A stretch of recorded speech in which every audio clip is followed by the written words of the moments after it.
j'espère que vous allez bien, j'espère que vous avez passé une bonne semaine. Et pour la lecture d'aujourd'hui, je vous propose un extrait d'un de mes livres de chevet qui s'appelle Laissez-moi, de Marcel Sauvageau. J'adore faire ça, comme une blogueuse beauté. De Marcel Sauvageau, donc, qui est non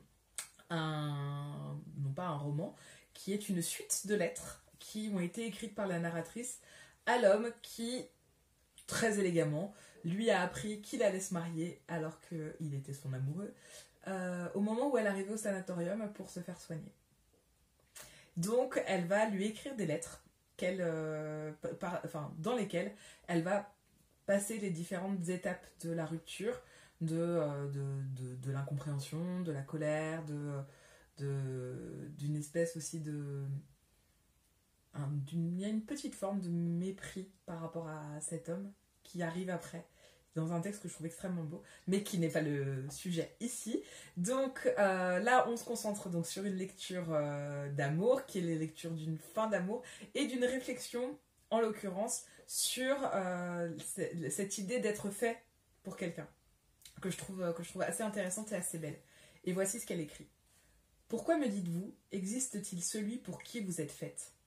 On dit à une femme celui pour qui vous êtes faite, et à un homme celle qui est faite pour vous.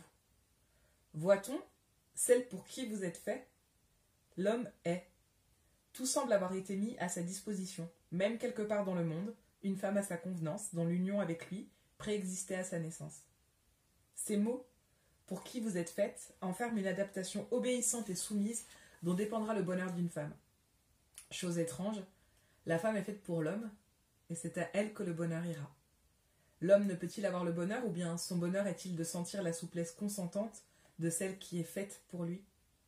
Un homme qui caresse un beau chat siamois, cherche-t-il à savoir ce que disent les yeux clairs de la bête?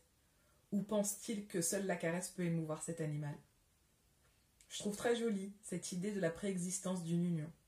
Une légende japonaise, je crois, prétend qu'à la naissance, la lune attache par un ruban rouge le biais d'un futur homme au pied d'une future femme.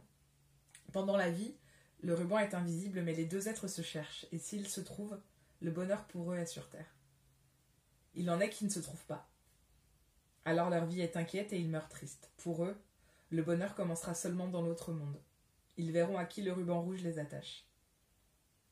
Je ne sais si je trouverai en ce monde le ruban rouge qui m'attache.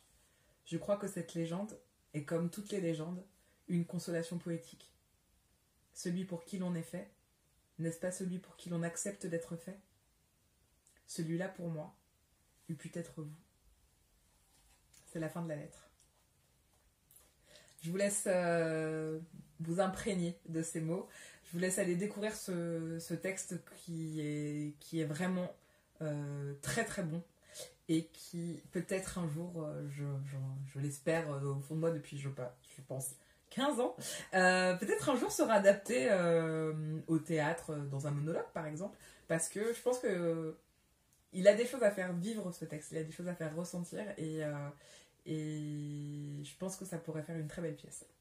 Voilà, c'était le petit rab. Sur ce, je vous souhaite une très bonne journée, un très bon week-end et je vous dis à la semaine prochaine pour une nouvelle lecture.